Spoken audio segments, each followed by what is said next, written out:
Welcome, everyone. We'll just take a few moments to let everybody come in. Welcome to our April session. We have an awesome presentation for you all today. So thank you for taking the time to join us. And we will just take a few moments as everyone starts to join us.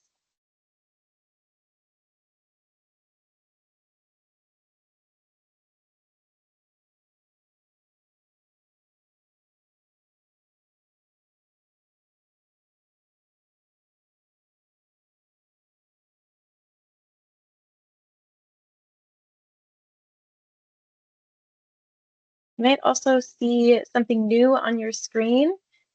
This is a new poll that basically will help Newcomer Knowledge Hub to better understand who our audience is. So it asks you your organization, a bit about your role, but it also asks you what you would like to see moving forward. So if you have any topics that you're really interested in, or even things that you're not so interested in, you can all put your feedback in that poll. And we definitely take that into consideration as we organize our future schedule. So if you're able to, please do go ahead and complete that.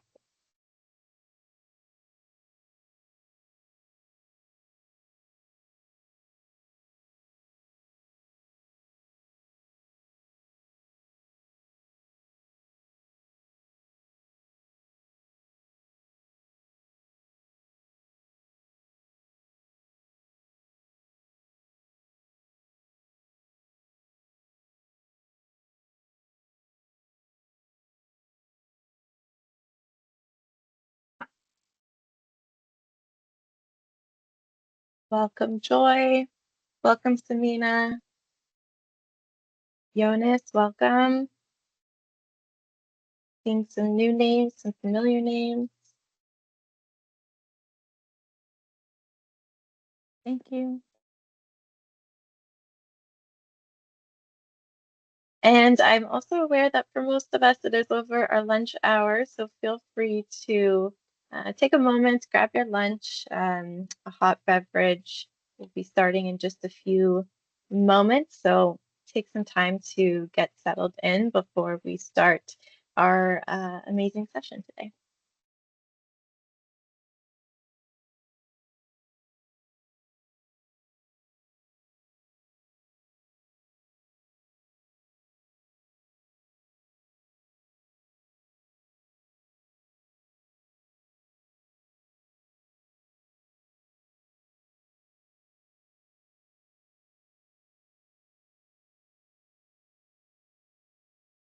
I see some responses coming in for the poll. Thank you so much. If you missed it, that poll will be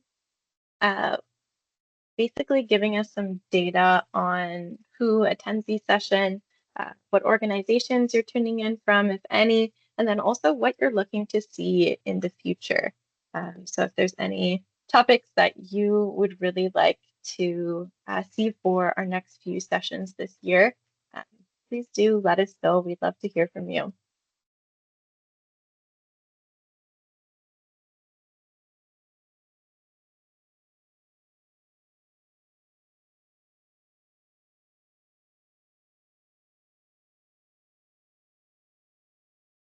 Okay, welcome, Dr. Divya, Claudia,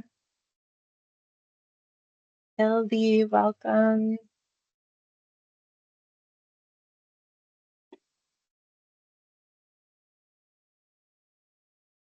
Okay, wonderful.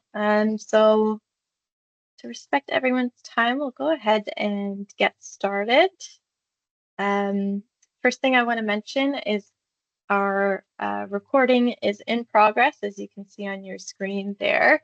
So just do keep that in mind as you toggle your camera on or off.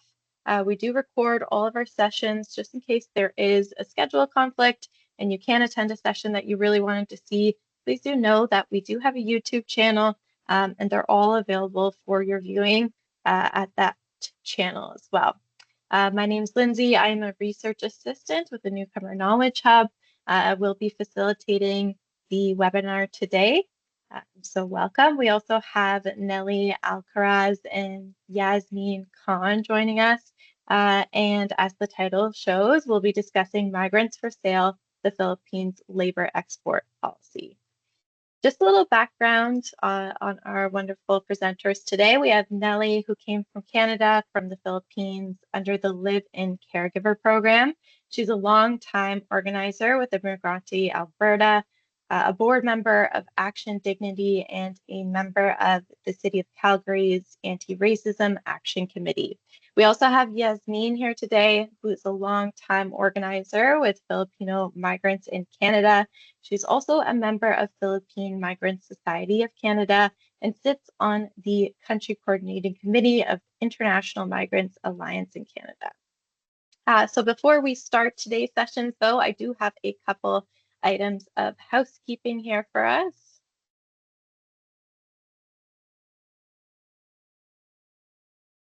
And first, I just want to start with some gratitude. I know in today's world, things get very busy. So thank you all for carving the time out today to be part of this community where we can learn and share together. I want to take a moment to do a land acknowledgement. I myself am tuning in from the unceded and traditional territory of the Six Nations of the Grand River, as well as the Mississaugas of the Credit First Nation.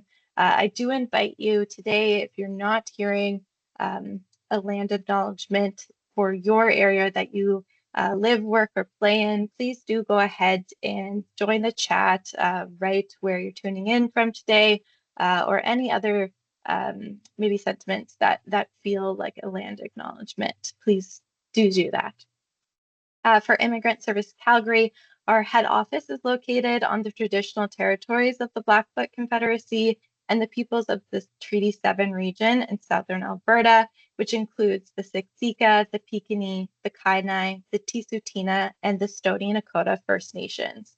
The city of Calgary is also home to the Métis Nations of Alberta, Districts 5 and 6.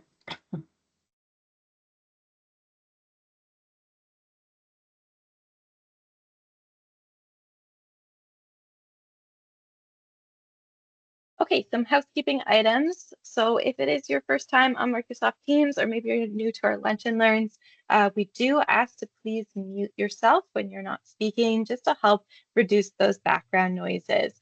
So there is the mic button there, and if you see a diagonal slash through it, that means that you are successfully muted. For questions, we will be doing that at the end of the presentation. So please do save your questions for the end of the presentation, where you can use the raise your hand function or the chat as well. You can always put your questions in the chat, and then if we can't get to them, we'll certainly come back to them at the end. As I mentioned, we do record our sessions. We also do take a few photos for our social media as well. So please do keep that in mind when you're kind of gauging your comfort level for having your camera on or off.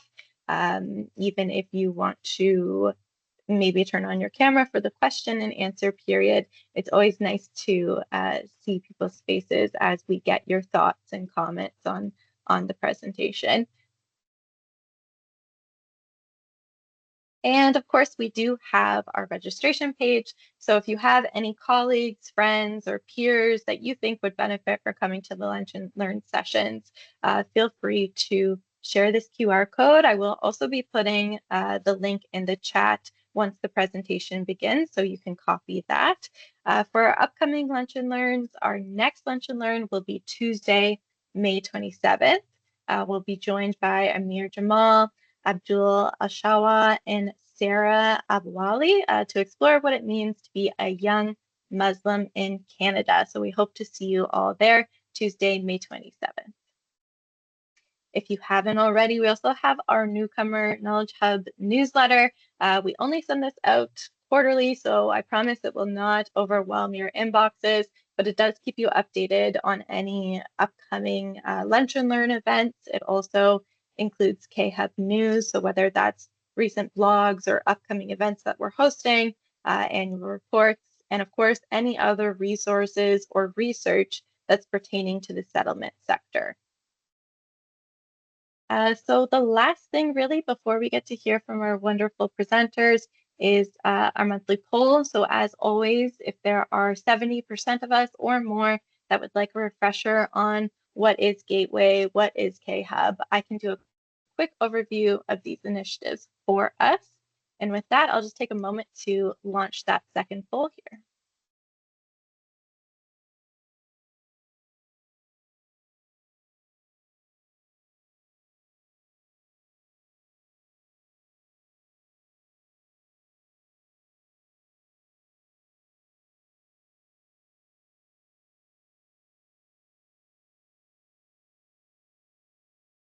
Okay, and hopefully you can see that on your screens there. I'll just take a couple minutes to make sure it is fair for everyone to get a vote in.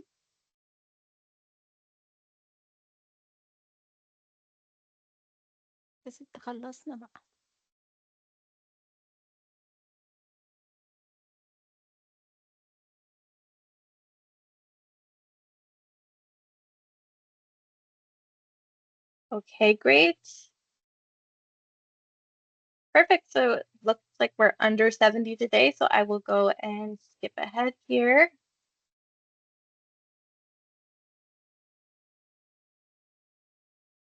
Okay, great. And with that, I will pass it over to Nelly and Yasmin. Welcome, and you are more than welcome to start sharing your screen. Thank you.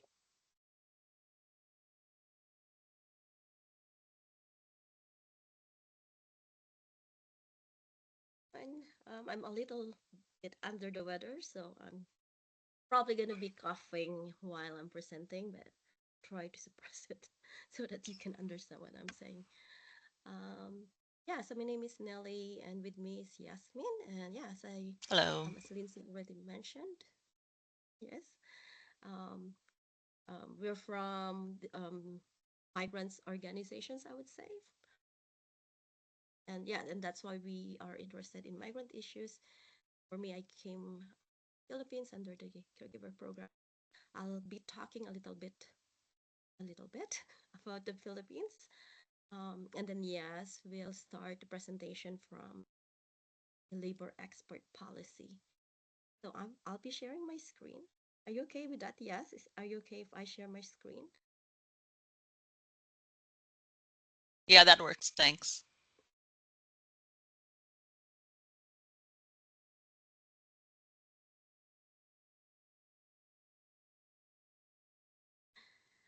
I'm not sure how you're seeing it. Is it okay, Jessica? Yeah. Okay. Awesome. But yeah, so that's the title page of our presentation. The next few slides will be around the context of the Ana, Philippines. je si pojela onaj? Sorry. So yeah, so the next few slides will be around the characteristics of the land and some statistics on that will help us to understand why there is a labor export policy in the Philippines. So can see it. So the island, there's more than 7,000 islands. It was named after King Philip II um, of Spain, which never set foot in the Philippines, by the way, in 1543. Um, so it's located on the coast of Vietnam in the Western Pacific Ocean. The largest island among the more than 7,000 islands is called Luzon, and the second one, the largest, is Mindanao. The capital of the country is Manila. The climate is tropical and maritime with relatively high temperature, high humidity, and abundant of rainfall that is similar to the climate if you've been to one of the countries in Central America that's very similar to the climate in the Philippines. The population as of yesterday or today is 116 620,000, 995. The official language, believe it or not, is English. The national language is Filipino, but it is based basically on Tagalog. There are 171 dialects spoken in different islands and regions of the country. The currency is Philippine peso, which is similar to Mexican peso because we're both colonized by the Spain. The religion is at least 80% are Roman Catholic and 15% are Muslim. That is predominantly based in Mindanao. The rest of the population is made up mostly of smaller Christian denominations and Buddhists. Archaeologists or anthropologists were saying that the vast majority um, of Filipinos have Austronesian ancestry that is from Southeast Asia and the islands of Indonesia. Okay, so the Philippines on its own is rich in natural resources. There's significant mineral deposits. The land is fertile and very conducive for agriculture. There's rich coastal and marine resources. Um, and there's lots of timber for forestry. Oh, did I ruin it? Sorry. And there's also natural gas reserve. So I think in this graphic, you'd see it's very it's not clear, but it says that it's in terms of mineral deposits, it's like the fifth largest in the world. So it's rich, which would be paradoxical to the next slide because the poverty rate is in 2023, it's 15.5%. And so that is 17.5 million in 2023. And the poverty, and that's counted based on those who live for $1.67 USD per day. So that's like maybe $2 per day. And the government was actually proud that this was significantly lower than the 1985 rate of almost half of the country. It says that in 2022, the UNICEF and World Bank reported that more than 32 million children were living in poverty in the Philippines, including 5 million living in extreme poverty. Yeah. So why is the country rich? But unfortunately, so many people are suffering in poverty, and that is rooted in the colonial past of the Philippines. So the Philippines have been under several colonizers. The first one, based on recorded history, of course, is in 1500 by the Spain, which it went for like 333 years, so from 1565 to 1898. And that's very similar to how Canada was colonized. It was under the doctrine of discovery or the papal bulls, which at that time it was like the law of the globe. The papal bulls gave the Western countries license basically to conquer or discover, quote unquote, lands that are not owned by Catholics or Christians. So that included the Philippines. Of course, we're familiar here. Almost the same, around the same time, French settled in the now called Quebec City. And that's how Canada was. So that, so that we understand that at that time, that's the I would say the political and economic strategy of Western powers is to conquer lands and enslaved the people. That was also how they conquered many parts of Africa and so-called Australia. Yeah, and then so the Spain established the encomienda system, which is a land taxation system that eventually evolved into a hacienda system. So encomienda system means if you have land, you have to pay taxes to the new colonizers. And of course, it was so high that people can't pay. And so they will take the land instead. And that's formed into land tracts of land,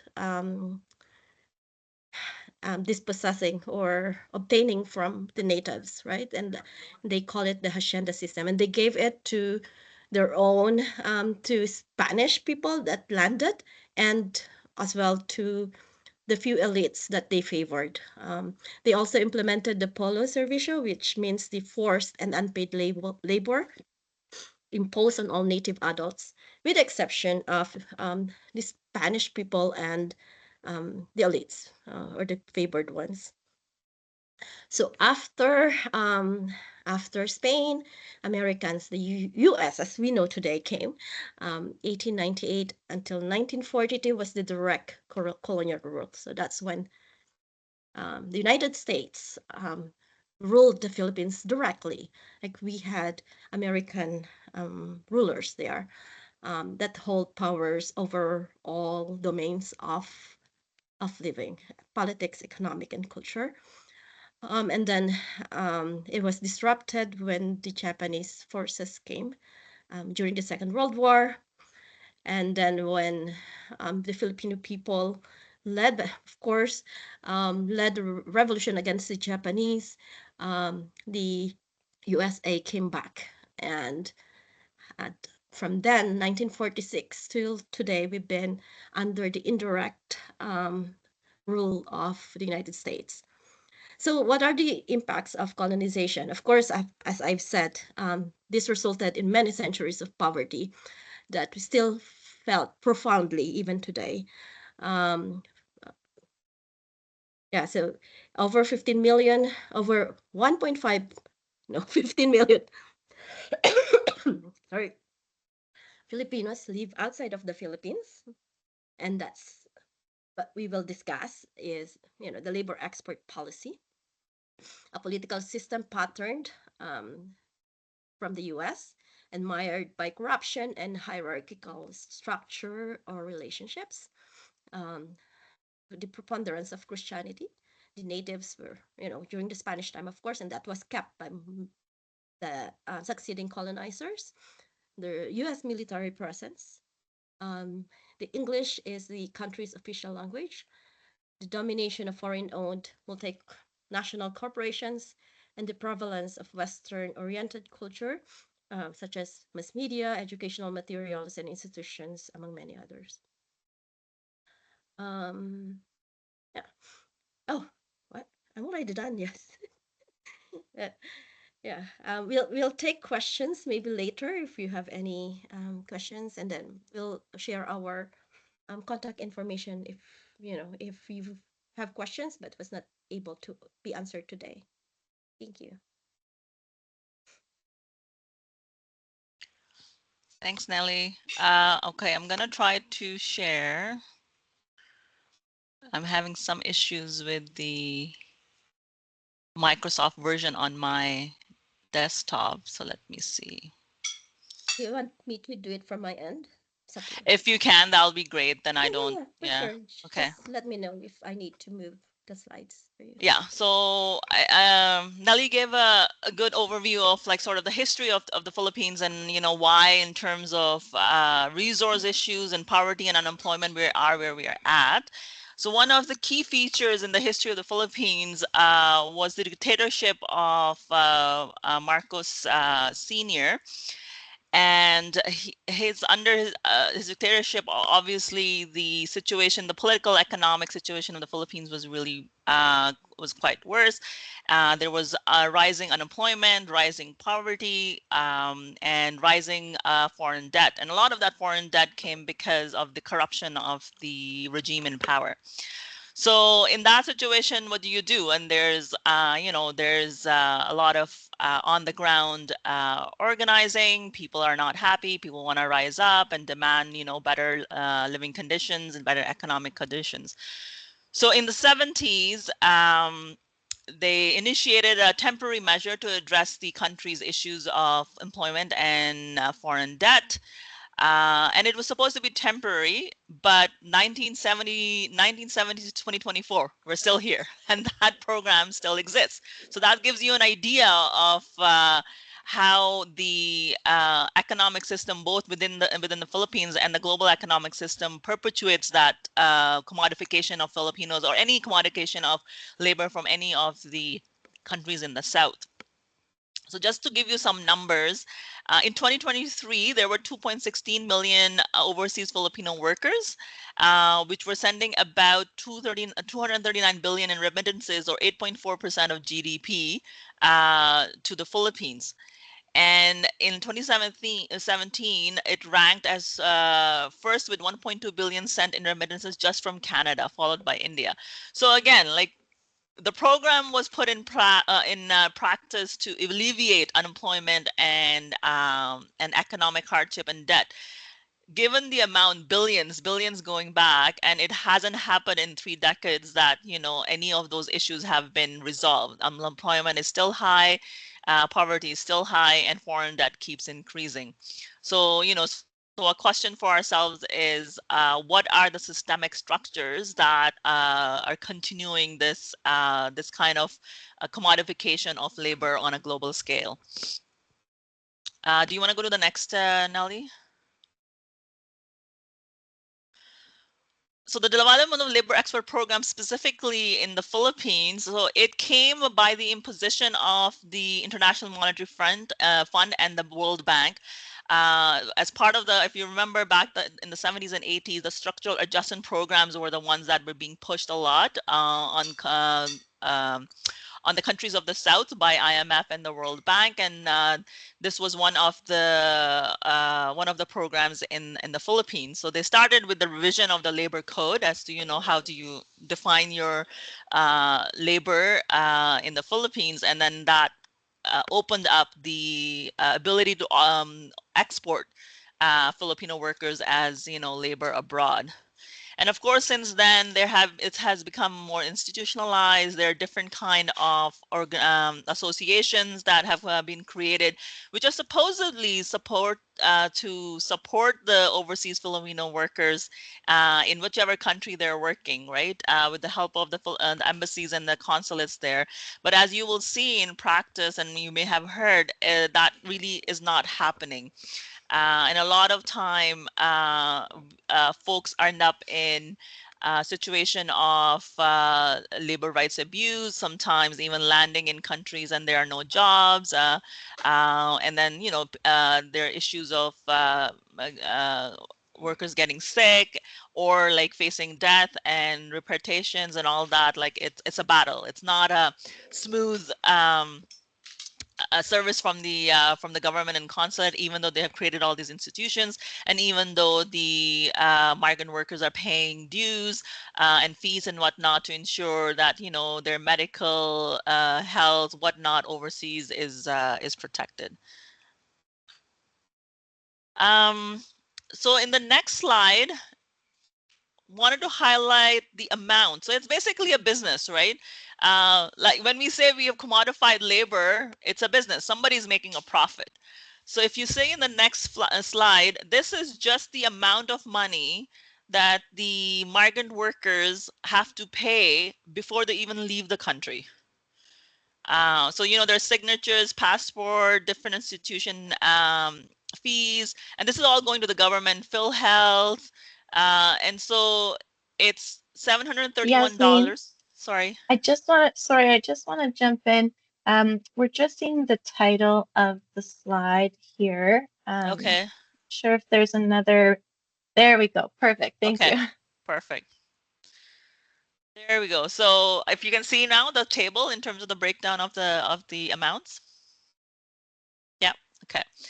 Yeah, so if you see, this is $731.25 is just one person paying that amount just to the government. This does not even take account the money that they take loan to pay consultants and recruitment agencies, because those amounts we've heard minimum 10,000 to 20,000, which the workers are not supposed to pay, right? Like for example, in Canada, the work permits and the labor market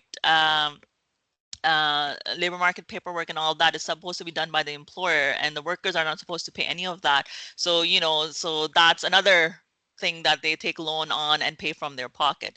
So just to give an idea that this is what right now a regular worker from migrant worker from Philippines pays, and if you multiply with 6,000, this number is from like I think 2023, and now we are at 7,000 every day. So 7,000 Filipinos leave every day to work abroad, and so if we multiply that number, so the government is making 178 million per day, and that equals to about 64 billion, or in Canada's term, 1.6 billion a year. Again, this is just the money that the government is making before they even leave the country. We're not even talking about remittances. And, we talked about remittances, how it's 1.2 billion, right? So the model of Philippine labor export policy has become sort of what do you call that, model for other countries to pursue, because it is generating profit for the government, both in terms of before leaving and in terms of remittances, right? Unfortunately, on the other side of the reality is the exploitation of the workers, and not setting up structures to ensure their safety, whether that's their economic safety or their health or their personal safety. If we go to the next one, so why labor export program in the first place, right? I think again, it speaks to the economic situation of the country, right?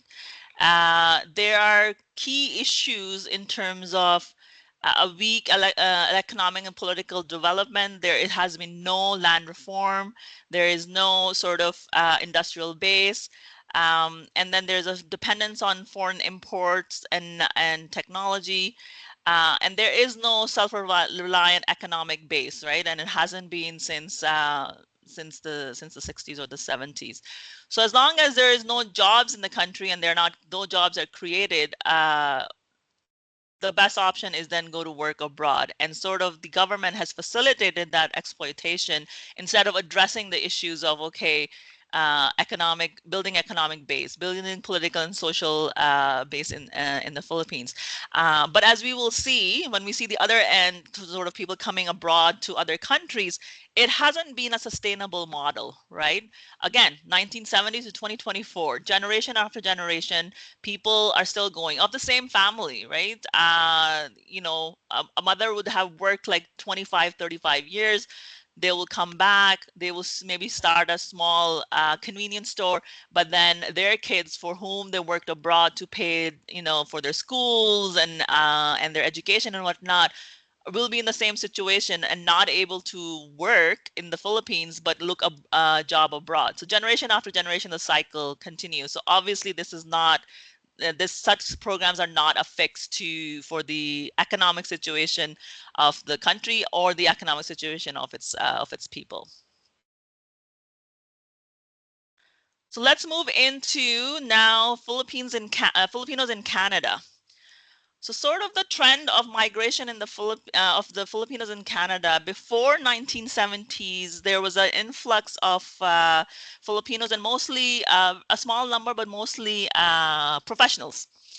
Like in nurses and in the health sector and whatnot.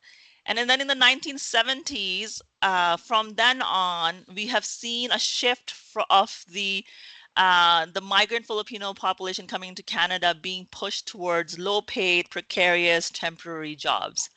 And we also see that in the development of sort of the temporary programs that Canada has created over the years, whether it was a foreign domestic worker program, whether it was the program for the farm workers, and whether now it's the temporary foreign worker program. So again, a question, right? On the sending country's part, there is a temporary program, continuous temporary program of commodifying people that does not generate any sort of political economic stability for the country or the people. And then on the receiving end of the countries, we have this revolving door programs that puts these migrant workers in a precarious situation as well. So they're temporary everywhere in their own countries and in the countries that they are coming and working hard, right?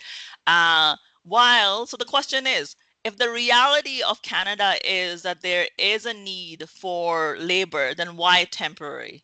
What is the driving force before making it temporary and making it so the conditions so horrible that the UN had to issue a report saying that the temporary foreign worker program is akin to modern day slavery, right? So those are some of the factors we look at, like, what is happening in the sending countries and what is happening in the receiving countries, because these are not two separate things. These are all interconnected with the global economic situation, and in which the migrant workers are like kind of lost in terms of their exploitation and their aspirations and whatnot. So in the next slide, we talk about the temporary labor regime. So if you see some of the UN report, there are about 20,635 temporary worker permits issued to Filipinos, but they're all in like low-paid jobs, mostly in accommodation, food services, and retail. A lot of the temporary worker program issues are like people are tied to one employer. So, we call them closed work permits. So if there's a situation of abuse, it's not just easy to, quit and leave, right? To get a new work permit has its own paperwork, has its own cost, and these people have already spent so much money to come here. They have debt back home. They took loan to come here. So it basically creates a situation of slavery. Uh, uh, and uh, and that's what the UN report was highlighting. So what do we do now, right? We know these facts. We know these facts of coming from the sending countries and coming into the host countries, right? What can be done? I think one of the reasons we are doing this, Nali and I, is to raise that awareness, right? I think Philippines is number third source of migrants in Canada. And for example, in Alberta, just in Calgary, where Nelly and I are, there are 83,000 Filipinos, but it doesn't take into account the undocumented, nor does it take into account the temporary foreign workers. So if you take that into account, like we're probably hitting 100,000 Filipinos here. So how can we ignore a community that's going through that hardship in our own backyards, right? So what can we do? Um, so one thing is education and raising awareness, which Nelly and I are here. But I want to talk about some of the work that's being done by Filipino community and Filipino community organizations. So if you see the slide, there are some highlights of some of the um, cases we took over. So one of the organization here is the Migrante Alberta. We have one case of a deportation who, if was deported to the Philippines, would face a lot of repression there because of their dissent of the government and their activism in terms of for the well-being of migrant workers. We have another uh, uh, campaign there about McKenna Rose. She was a Canadian-born child to a Filipino temporary foreign worker, and because of health reasons, we were campaigning that she let be stay in Canada. So because of community pressure, because of community organizing and support from allies, we were able to win that case as well.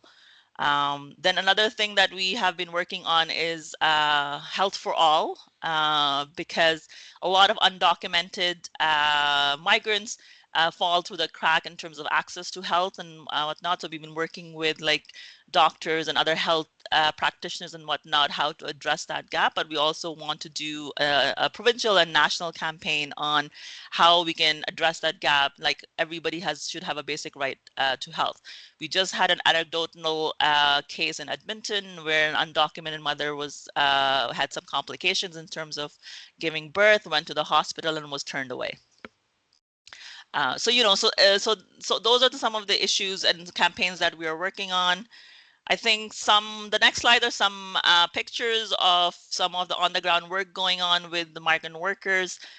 We just recently had December 18 International, which is International Migrant Workers Day, and we mobilized around people demanding, the regularization now. Workers are not slaves. Sort of raising the countering the anti-immigrant and anti-migrant sentiment that has been rising, and particularly immigration had enforced some very restrictive immigration policies in December, which is going to create a lot of more undocumented workers and precarious situations of workers. So we wanted to raise awareness around that and sort of push back on these are not the humane way of treating workers who have been working here and adding to the economy of Canada, right? So yeah, and then we also launched a nationwide organization called Church Witnessing with Migrants. The name has church, but it is basically any faith-based organization, because a lot of migrants that come go to their communities, right? Whether they're churches, synagogues, temples, mosques, and whatnot, for community and connection and to avoid the cultural isolation and whatnot. So we want to work with faith-based organizations to also support migrant workers and migrants, whether their issues are labor rights, whether their issues are immigration, whether their issues are family unification, cultural isolation, even we've done food drives and what do you call that, winter clothes drives to farmers, migrant workers who work on farms and have no access to food because they're in the middle of nowhere, and then we have to take non-perishable foods that they have to put under their beds, right? Because they don't have fridge, they don't have anything like that. They're not prepared for the cold weather in the north of Alberta. So taking them the right sort of jackets and stuff like that. But these are little things that is unfortunate. Why isn't the employer thinking about that, right? Why isn't the immigration, the structural system of Canada thinking about these things? So our goal is to help with those services, but also to raise the gaps and why those gaps exist. And then in the end, I just wanted to wrap up in terms of some of the campaigns that the community and the different community grassroots-based organizations have taken on. As you can see, there's the healthcare for all, education for all, and then anti-trafficking, exposing fraudulent agencies and consultants. In terms of education for all, just a little bit on that. We're doing some research on it. We have some anecdotal evidence that some of the children of migrant workers and undocumented migrant workers are being refused from school because of not having papers. We have some cases of here in Edmonton and Calgary, but we're looking into it more and trying to develop into a campaign. So that is a gap also that we should address as community, as allies, as as a government, and also pushing for advocacy and policy changes in these areas. So yeah, so that's sort of our wrap up in terms of giving you the history of the Philippines. What is labor export policy? It is not the only one in the Philippines. It's employed in a lot of countries in the South, whether Mexico, India. They may have different names, policy, program, whatnot. But it has become an issue, obviously, because of commodification of labor and a temporary fix. And then on the other side, we have the receiving countries, whether it's Canada, US, Europe, whatnot, sort of the temporary disposable attitude towards the workers that are coming under these programs. And then some of the work that people on the ground are doing to advocate, address, organize, and help out the people on the ground, but also advocate with the governments to address these issues. Yeah. Nelly, do you have anything to say? I just noticed that we put some Tagalog words here. Uh, So trabaho sa labas, trabaho sa Pinas, hindi sa labas in English. That's we are advocating for work in the Philippines and not outside of the country. So basically, that's a campaign against labor export policy for the for the country to have to build its own industry. Yeah, the Philippines can produce even a single needle. It's really import dependent, and then we export products that are basically like agricultural products, and that's how every year there is a deficit in the gross domestic product. But mhm, Western countries, of course, want that because Western countries needs raw materials that are cheap as well. So not just cheap labor, also cheap materials from the country that's being um, siphoned, I would say, from the rich islands of the Philippines. So yeah, so we hope we gave you overview and information on why is there lots of Filipinos desperate to stay um, here in Canada. But you will also see them in many parts of the world that you mhm. probably wouldn't imagine that there would be Filipinos there. But it's the really the extreme poverty that's driving people out of the lands. Yeah, anything else? Yes. And yeah, I think we are a little bit early, which is good. We want to hear from you. Yeah. Thank you both, Nelly and Yasmin. Nelly, especially joining when you're not feeling well. I hope you have some time to rest and heal. I want to thank you for providing kind of the social and historical context before, to kind of frame the issue. I think that's such an important part of really understanding it as we all work or kind of live in the settlement sector. And then Yasmin also for teaching us about this very outdated program and then all of the issues that it's causing as well as kind of these community actions that you are involved in. So we can open it up for questions. So if anyone would like to pop into the chat or raise their hand, please go ahead and do so. And maybe as people are um, reflecting and getting their questions ready. I have one of my own, specifically around that UN report that you referenced and really blatantly naming this issue for what it is and saying modern day slavery. I'm curious if you could talk a little bit more about the report and then um, also if were there any changes that you noticed that came after that or anything that it kind of shifted um, for either of you.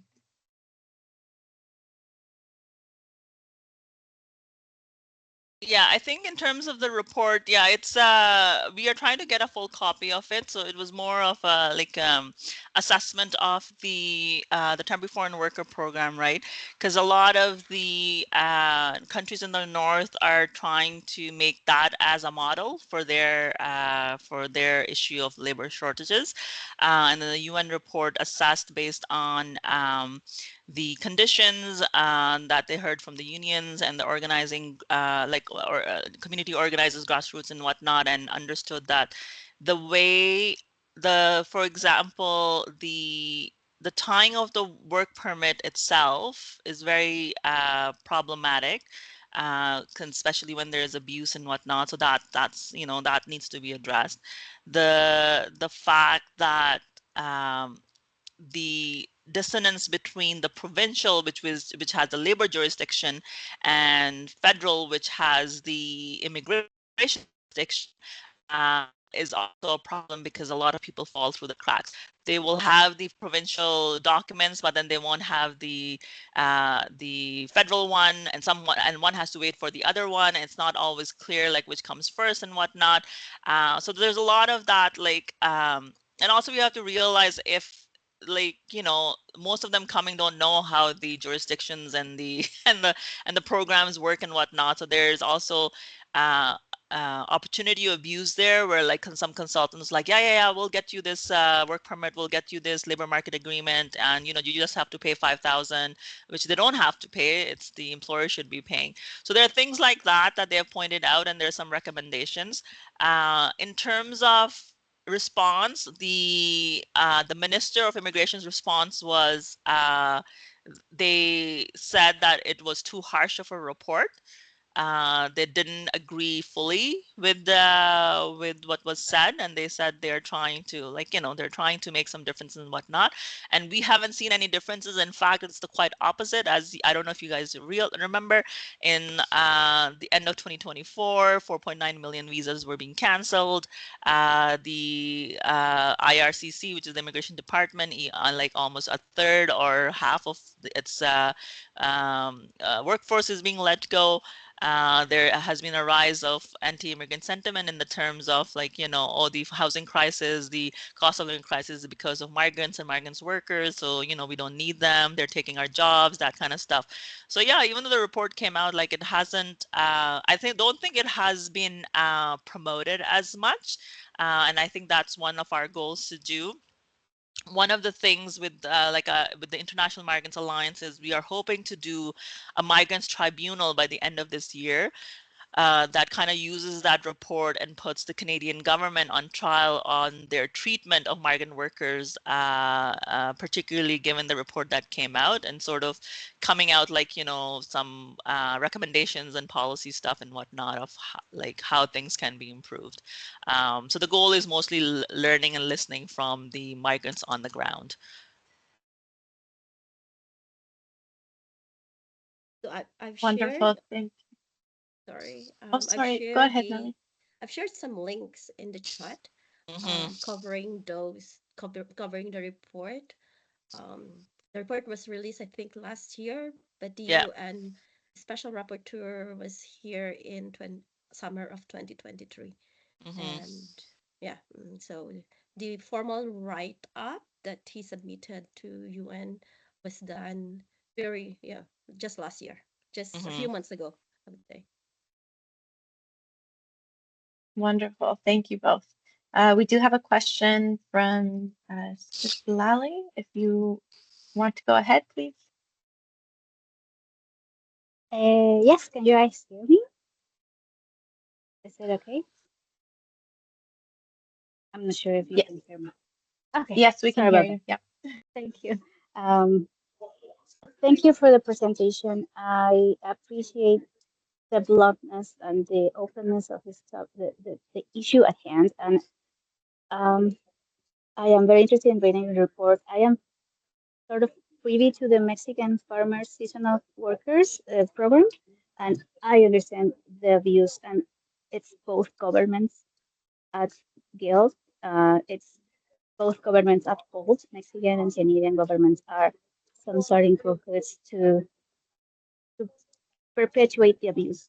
And it's important that we stand up and bring this forward, just conflict with what we think of Canadians as a stereotype and Canadian employers as well. So my question is, how do we amplify this? How can we support to let more people know that this is happening and support your initiatives and campaigns so this is more put forward to other people that might be interested? Thank you.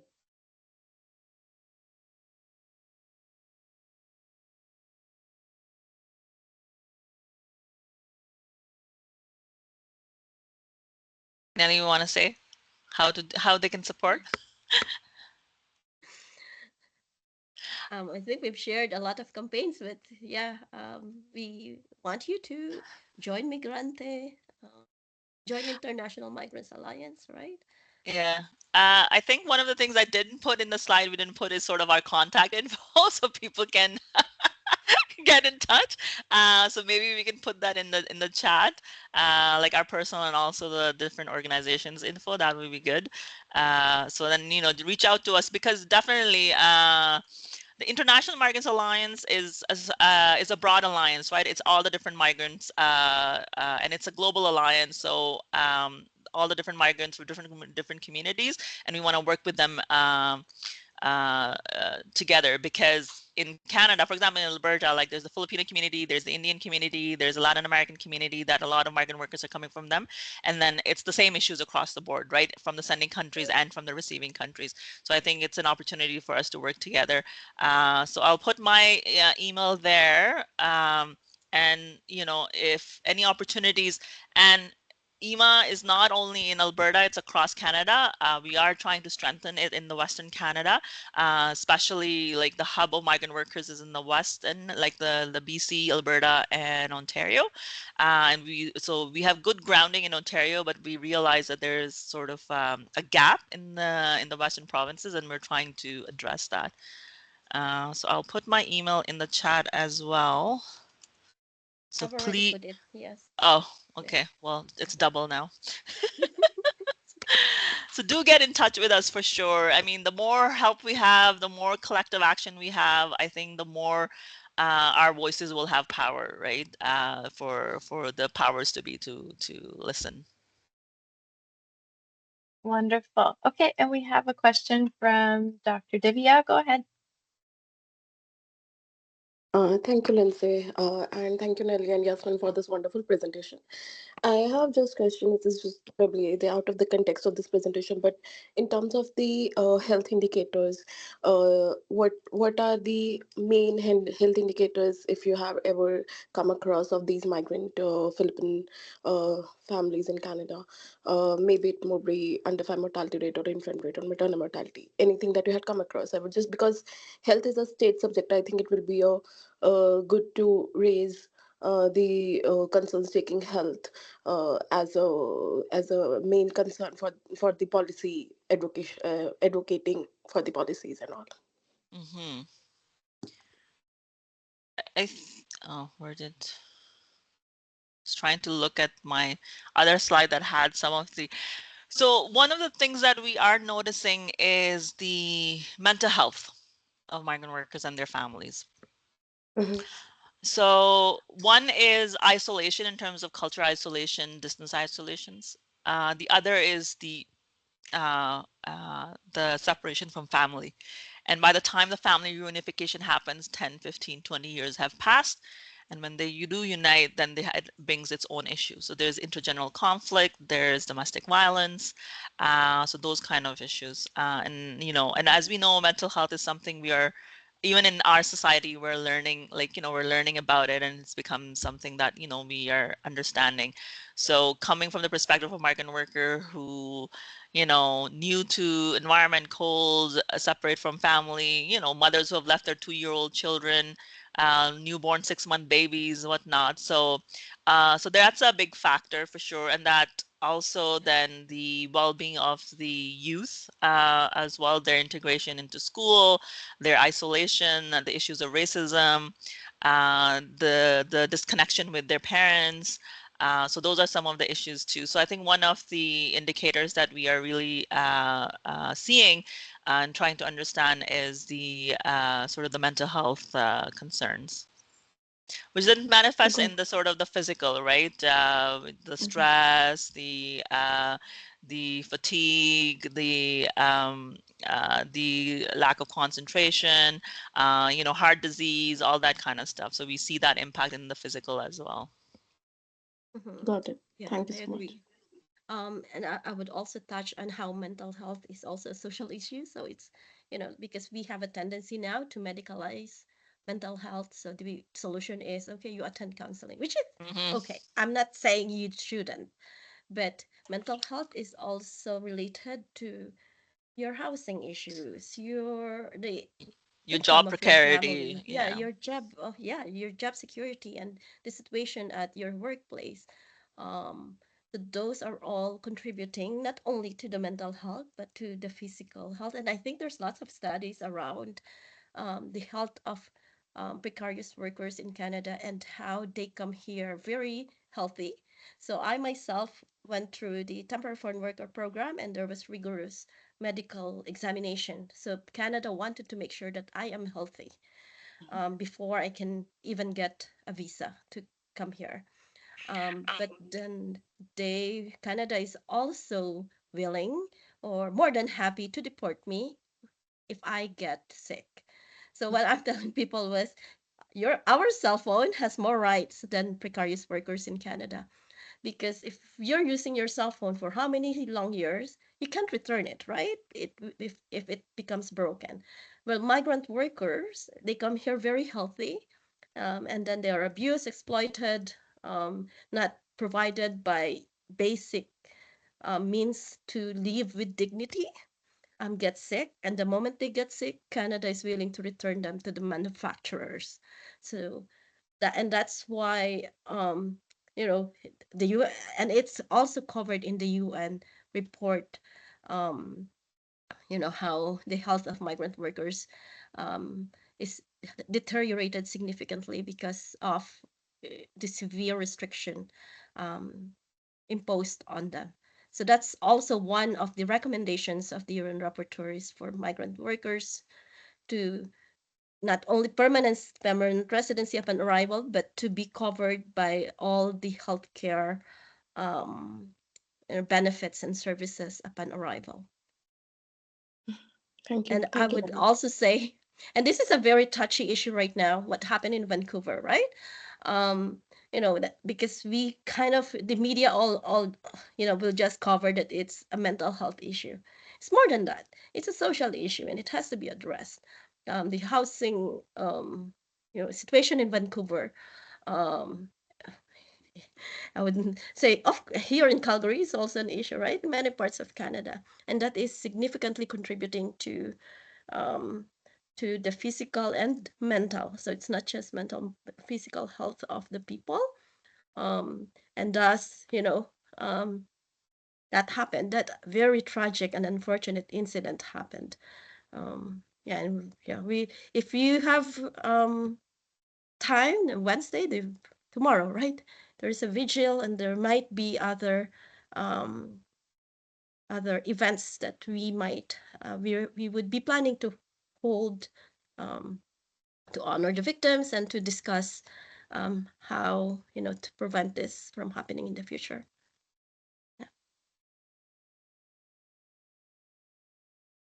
Thank you, Yasmin and Nellie. And yes, thank you for also bringing up that horrific event that happened in Vancouver. Hopefully, we can share the details of that vigil that you talked about. I'm sure that would be of interest um, for many of us here. We do have another question that came in from the chat, and I believe this is in response to that UN report. So Christina says, is this going to affect any policies for immigrant workforce in the future because of the strong terms being used? I hope it does not create a negative impact. So Yasmin, Nelly, any thoughts? Any thoughts on that question?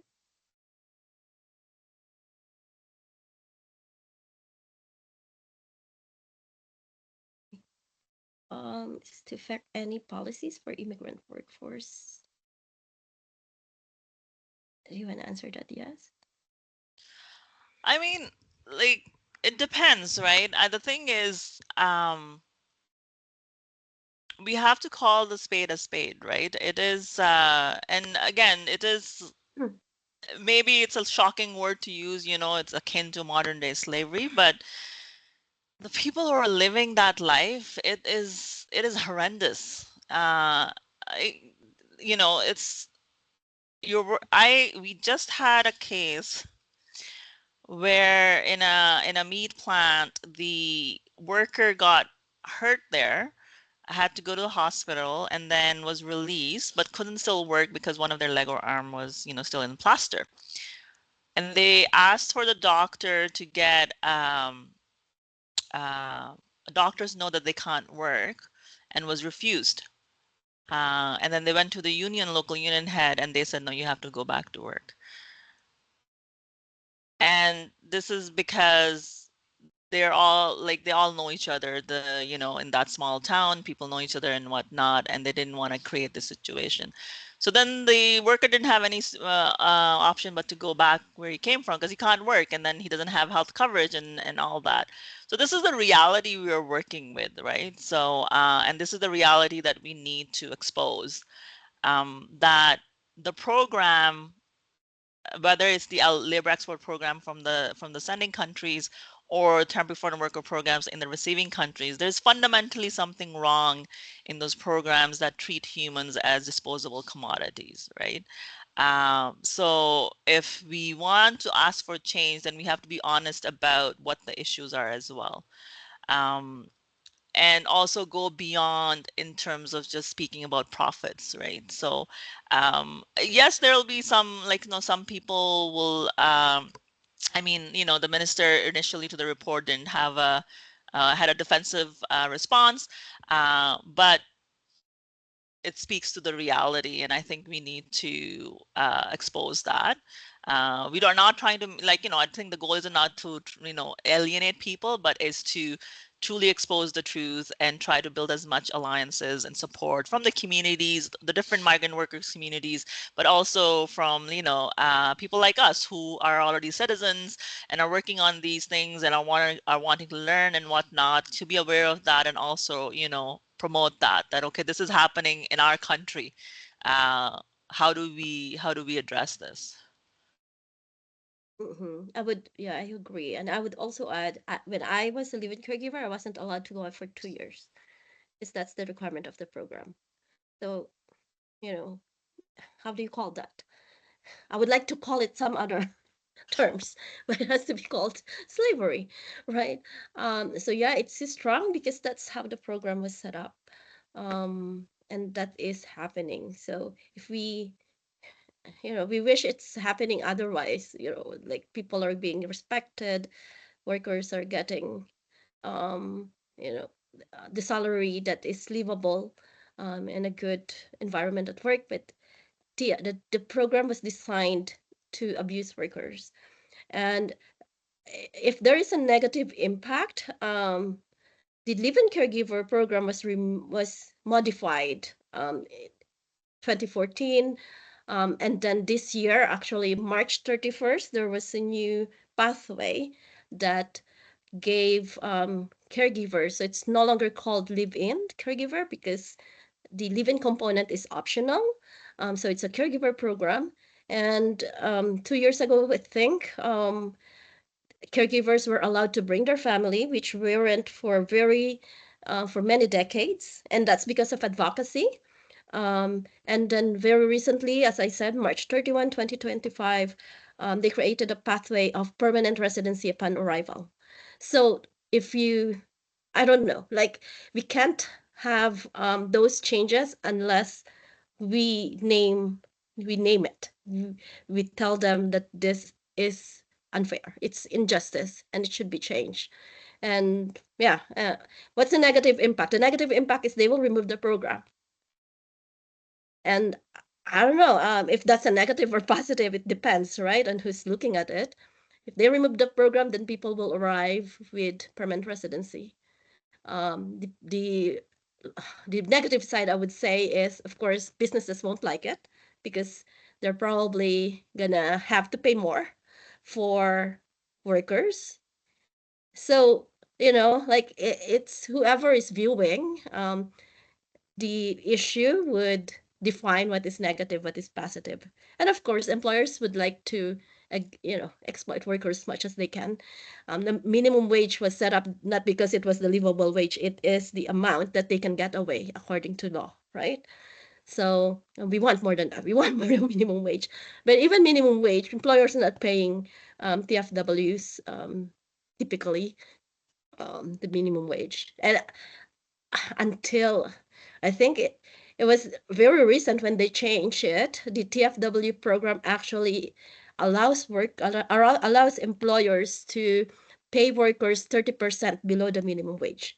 So it's not even, like, it defies the definition of minimum. It should minimum is really at least you have to pay this. But the TFW program, did it, for many decades, legally allowed employers to pay workers 30% below the so-called minimum wage. Yeah.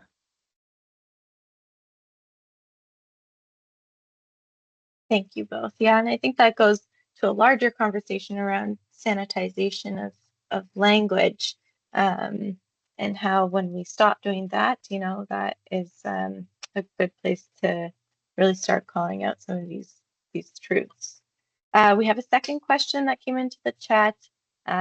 Do we have a list of actions that can be presented or followed to solve these issues apart from signing up with the concerned boards already working on these matters?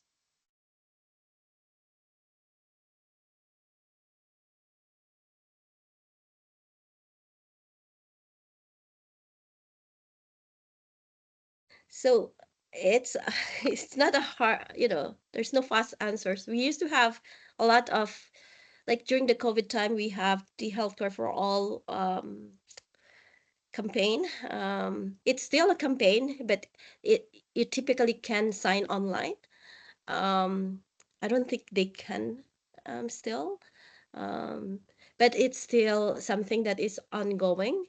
Um, yeah. What else? I think at this point, if people are interested, get in touch with us because there are some of the so the education for health, education for all, health for all, and labor trafficking, like they have been happening individually in Alberta, in Ontario, in BC, and whatnot. So we're trying to make them national so people can talk to each other, and it's not just individual. Again, like if we are collectively dealing with these issues, we can build that strength, right?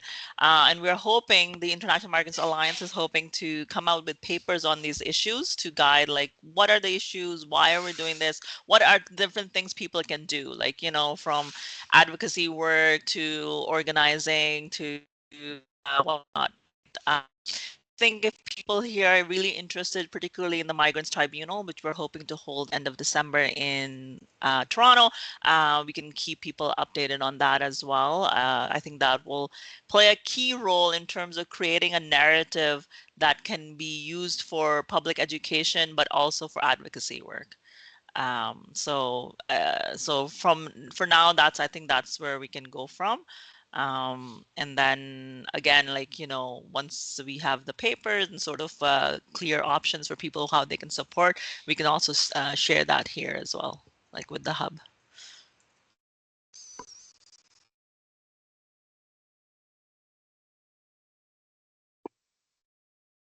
Okay, fantastic. Any other questions for Nellie or Yasmin? Feel free to raise your hand or put something in the chat. And maybe on that note, I will also just ask, I know you talked a lot about the community actions and some of the advocacy that you're both involved in. If there was one or two things that, you could wave kind of a wand and make happen, what are two things that would be, probably the most significant amount of change when it comes to this social issue? I think in terms of short term is the abolition of the closed work permit, for sure. I think on a grander scheme of things is really assessing why is there a need for a temporary foreign worker program.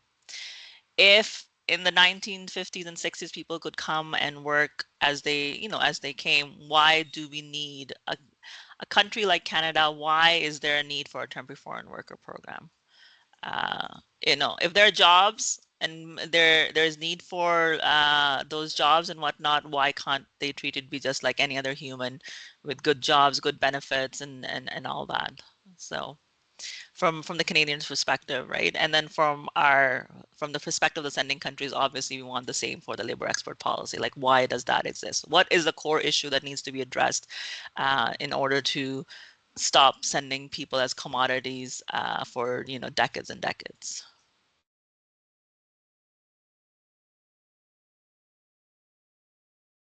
Sorry, Lindsay, I will ask you to repeat the question because I want to open the door for my dog. Yes, no worries. It's a bit of a tricky question, a tough one.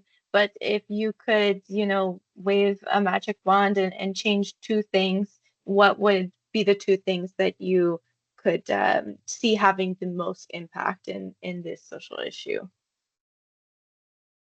Well, because we discussed the labor export policy, I Mm-hmm. would dream that one day we won't have to leave our lands Mm-hmm.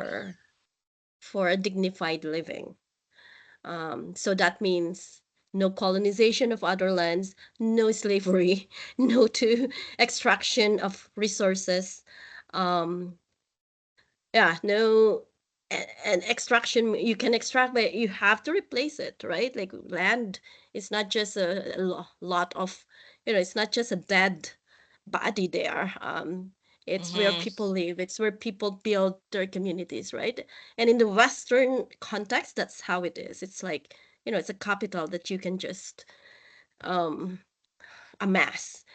Um, but in other cultures, it's not that. It's land is where, like it defines a culture, politics, and economy of the region or the population.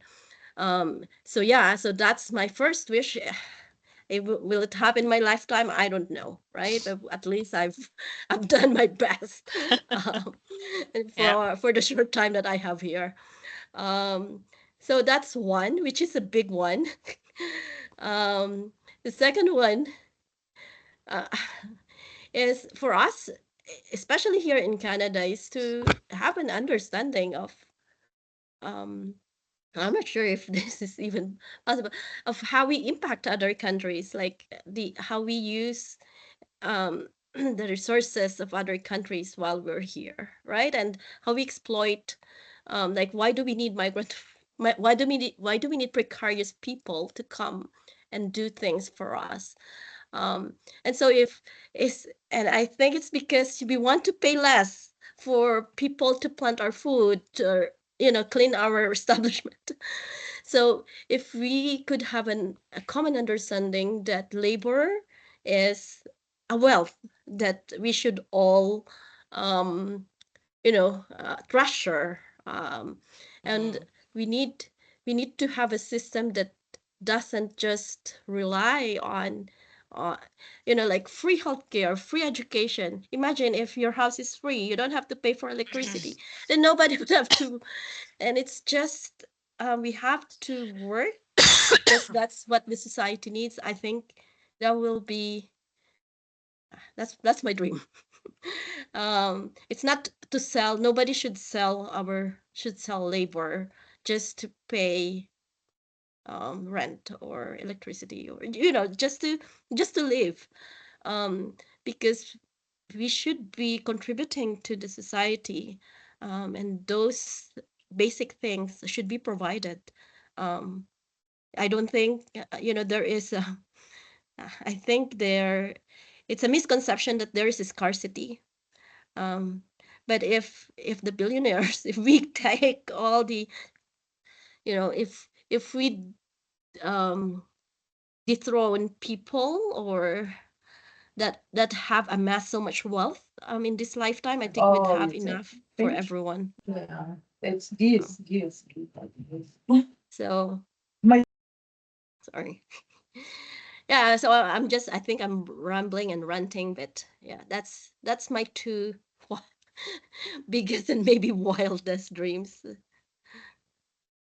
I love that. That painted a very, yeah, beautiful, beautiful picture. Um, and I really appreciate both of your answers on that. Okay, do we have any last call for questions, comments? Looks like we are ending a little bit early today. Yasmin, Nelly, if there's anything you want to add to wrap up, please feel free. Not really. Thank you for having us here, and we hope to continue these discussions and stay in touch and, support each other in the work that we are trying to do and, building a fair and equitable society for all, right? So, yeah. Thank you, yes, and yeah, thank you everyone. I'm sorry I did not see the message in the chat that my voice was very low. I hope that you were able to hear me. Anyway, um, yeah, thank you. And if this is not just the migrant workers issue, it's the societal issue, and we are all implicated. We you are encouraged to contribute to to this wonderful mission. We do this voluntarily.